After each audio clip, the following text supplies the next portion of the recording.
قسم انسان خسارے میں ہے۔ الا الذین، کون لوگ خسارے میں نہیں ہیں؟ آمنو، جو ایمان لائے۔ ایمان کے بعد کیا ہے؟ عملوا الصالحات، خدا عمل چاہتا ہے، اچھے اعمال انجام دیتے رہے۔ وتواصوا بالحق، اگر کسی کو دیکھا کہ وہ حق کے خلاف جا رہا ہے اسے حق کی وصیت کی، اور اگر کسی کو دیکھا کہ وہ مظلوم ہے، اس پر ظلم ہو رہا ہے اور آپ ہاتھوں سے نہیں روک سکتے، وتواصوا بالصبر، اسے صبر کی تلقین کی۔ یہ ہے دین مبین اسلام۔ بسم اللہ الرحمن الرحیم، الحمدللہ رب العالمین، الرحمن الرحیم، والصلاة والسلام علی اشرف الانبیاء۔ وہیں پر ارشاد فرمایا کہ ظلم کے خلاف خاموشی درست عمل نہیں ہے، لیکن چونکہ بعض مواقع پر جان کے چلے جانے کا خطرہ ہوتا ہے، اس موقع پر خاموشی اختیار کی جا سکتی ہے۔ لیکن یہ ایک حقیقت ہے اور یہ ائمہ کا حکم ہے کہ کسی بھی صورت میں ظالم کی حمایت نہیں کی جا سکتی۔ مملکت اسلامیہ پاکستان، جس کے متعلق ایک ثابت شدہ حقیقت ہے جو تحریری طور پر بھی موجود ہے، کہ پاکستان کے بنانے میں سب سے بڑا کردار اگر تھا تو وہ مکتب تشیع کا تھا، اور پاکستان کے بننے کے جو سب سے زیادہ مخالف تھے وہ دیو کے بندھے ہوئے لوگ تھے، دیوبند کے لوگ تھے۔ یہ بھی ایک حقیقت ہے۔ ان میں محمد حسین آزاد نام کے آزاد تھے، لیکن وہ ہمیشہ مسلمانوں کو غلام ہی رکھنا چاہتے تھے۔ اس میں کوئی شک نہیں ہے کہ علامہ اقبال کا یہ ایک تصور تھا، اور علامہ اقبال ایک واقعاً اسم بمسمى علامہ تھے۔ اس زمانے میں یہ حسن تھا کہ پڑھے لکھے بندے کو علامہ کہا جاتا تھا۔ آج 70 سال کے بعد پاکستان اتنی ترقی کر چکا ہے کہ اب ان پڑھ آدمی کو علامہ کہا جاتا ہے، بالخصوص اسٹیج پر بلانے کے لیے تو علامہ کی ایسی وہ سیل لگی ہوئی ہوتی ہے، اور نہ کہیں علامہ تو وہ آنے والا بھی ناراض ہو جاتا ہے۔ تو وہ تصور ان کا تھا۔ نوابین جو مختلف علاقوں کے تھے، انہوں نے پورے طریقے سے پاکستان کے وجود کی حمایت کی تھی۔ اس میں کوئی شک نہیں ہے کہ پاکستان کی سرحدوں کی حفاظت کے لیے ہمیشہ مومنین نے اپنی جان، مال، عزت، آبرو سب کی قربانی دی۔ شاید آپ شمالی محاذ سے واقف ہوں، جو شمالی محاذ جتنا بھی ہے، جس میں کشمیر ہے، جس میں بلتستان ہے، جس میں گلگت ہے، جس میں پارا چنار ہے، یہ سب کی سب پٹی جو ہے یہ ایک بہت بڑی اور صعب العبور پٹی ہے۔ یہاں پر سب کے سب محبان اہل بیت علیہ السلام آباد ہیں۔ آپ کی یہ بات علم میں ہونی چاہیے کہ جب داعش پاکستان میں اسلام آباد تک پہنچ چکی تھی، طالبان اسلام آباد تک پہنچ چکے تھے، تو سرحدوں پر جو بڑی تعداد کو روک لیا جاتا تھا اور ان کا قلع کما کیا جاتا تھا، وہ محبان اہل بیت علیہ السلام ہی کیا کرتے تھے۔ لہٰذا یہ باتیں آپ کے ذہن میں ہونی چاہیے۔ اس کے ساتھ ہی ساتھ اب دیکھنا یہ ہے کہ ان مومنین کا جنہوں نے ہمیشہ پاکستان کی سرحدوں کی حفاظت کی، پاکستان نے انہیں کیا دیا۔ مومنین پارا چنار کو دیکھ لیجیے، 12 اکتوبر سے پارا چنار کا رابطہ ملک کے ساتھ کٹا ہوا ہے۔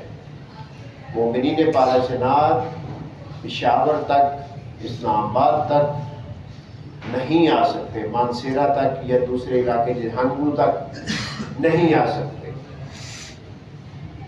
یہ جو لوگ روکنے والے ہیں اور جو ویڈیوز وہاں سے آ رہی ہیں روکنے والوں کی، اب بڑے ہی افسوس کے ساتھ کہنا پڑتا ہے کہ یا تو جو سائبر کرائم والے ہیں ان کو ان لوگوں کے متعلق تحقیق کرنی چاہیے، یا پھر اس بات کو چھوڑ دے کھلا کہ جو شخص دیکھتا ہے وہ پھر آزاد ہے اس پر تبصرہ کرنے میں۔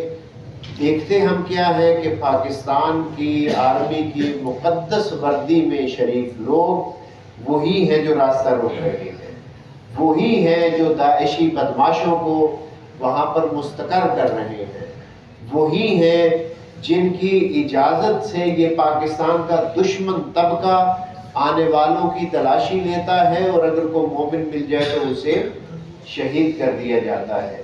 اور یہ کوئی نیا قصہ نہیں ہے، یہ جب سے افغانستان کی بدبختی آئی اور اس کمیونگی کو جہاد کا نام دیا گیا پیسے کے لالچ میں، اس میں آپ کو پتہ ہے بعض سیاسی مذہبی تنظیمیں بھی شریک تھیں جنہوں نے خوب پیسہ کمایا، اس میں پاکستان کے بہت سے دوسرے لوگ لبرل بھی شامل تھے جنہوں نے پیسہ کمایا۔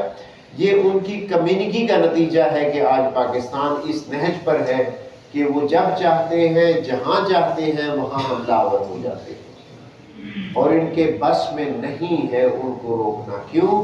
کیونکہ اندر سے ان کے دل میلے ہیں، یہ بزدل لوگ ہیں، یہ خدائی راستے کے راستے پر چلنے والے لوگ نہیں ہیں۔ یہی وجہ ہے کہ پاکستان کے بہت سے مقدس مقامات پر بھی ان لوگوں نے حملے کیے، اور جو کا تو رہا معاملہ، پاکستان کی فورسز پر ان لوگوں نے حملے کیے، جو کا تو رہا وہ معاملہ، پولیس پر حملے کر رہے ہیں، ہر روز کر رہے ہیں، رات کم از کم 3 تھانوں پر حملے ہوئے ہیں، اور یہ ایک معمول کی بات بنتی جا رہی ہے۔ ہم بھی اس خبر کو پڑھتے ہیں اور پھر صفحہ پلٹا لیتے ہیں کہ یہ تو روز کا معاملہ ہے۔ یہ پاکستان کی حفاظت کرنے والے اس مقدس یونیفارم میں جو روز و شب قتل ہو رہے ہیں، ان مومنین کے علاوہ جنہیں ان کے گھروں میں قتل کیا جا رہا ہے اور ان کی کوئی آواز سننے والا نہیں ہے، اس کا نتیجہ ایک بھیڑ چال کی صورت میں پاکستان کے وجود کو دیمک کی طرح چاٹ رہا ہے۔ لہذا یاد رکھنا چاہیے کہ کوئی بھی شخص پاکستان کو بیچ کر کھا کر اپنے بڑے بڑے محلات تو دنیا میں بنا لے گا، لیکن ہمارے لیے عبرت کا نشان ہے بہت سے لوگ عبرت کا نشان ہے۔ ایک شخص جل کے مر جاتا ہے، کوئی پوچھنے والا نہیں ہے۔ ایک شخص جو ہے وہ دبئی میں مارا جاتا ہے، کوئی پوچھنے والا نہیں ہے۔ اس میں جنازے میں شریک ہونے والے لوگ بھی منہ چھپا کر اس کے جنازے میں شریک ہوتے ہیں۔ پاکستان کی دولت کو دیمک کی طرح چاٹنے والا شخص جو ہے وہ اس وقت صرف ایک سبزی کھا سکتا ہے، اس کے علاوہ کچھ نہیں کھا سکتا، وہ صدر پاکستان ہے۔ پاکستان کو چاٹنے والے 40 سال تک لوگ آج دبئی گئے ہیں، وہاں پر بھی ان کا محل ہے، کل لندن جائیں گے وہاں پر بھی ان کا محل ہے، پھر 29 تاریخ کو USA جائیں گے وہاں پر بھی ان کا محل ہے۔ یہ کہاں سے بنا؟ یہ آپ کی جیبوں سے بنا۔ یہ جو باہر سڑک بن رہی ہے آپ کے لیے نہیں بن رہی، یاد رکھیے، یہ آپ کے لیے نہیں بن رہی، یہ کسی اور کے لیے بن رہی ہے۔ بس آپ کا تو ایسی نام ہے، وہ اگر نہ بننی ہوتی تو بہت عرصہ پہلے بن گئی ہوتی۔ چلیں ہم بھی ساتھ ہی ساتھ تھوڑا سا فائدہ اٹھا لیں گے، کسی وقت اس پر سوال ہو جائیں گے جب تک ٹکٹ اور بھی لگ جائے گا۔ تو لہذا یاد رکھیے، اگر پاکستانی کوئی شخص ہے تو صرف وہ ہے جو پاکستان سے وفادار ہے۔ جو پاکستان سے وفادار نہیں ہے وہ کسی بھی صورت پاکستانی کہلانے کا حقدار نہیں ہے۔ اگر کوئی شخص کسی بھی وہاں پر اگر پارا چنار میں اہل سنت بھی موجود ہو اور ان کے راستوں کو روک دیا جائے تو سد الطریق کا نتیجہ اسلام میں قتل ہوتا ہے۔ اسلام میں اگر کوئی شخص راستے کو بند کرتا ہے اور مجرمانہ سرگرمیوں کا باعث بنتا ہے راستے کو روکنے کی وجہ سے، اسلام میں اس کی سزا موت ہے۔ آج وہ راستہ ہمارا بند کر رہے ہیں، کل وہ آپ کا راستہ بند کریں گے۔ آپ کب تک بیٹھیں گے؟ کب تک آپ سوچتے رہیں گے؟ کب تک آپ اسلام آباد سے اڑ کر باہر نکل سکیں گے؟ یہ وقت بہت قریب ہے کہ اگر آپ نے نصیحت حاصل نہ کی، میری مراد مقتدرہ طاقتیں ہیں جو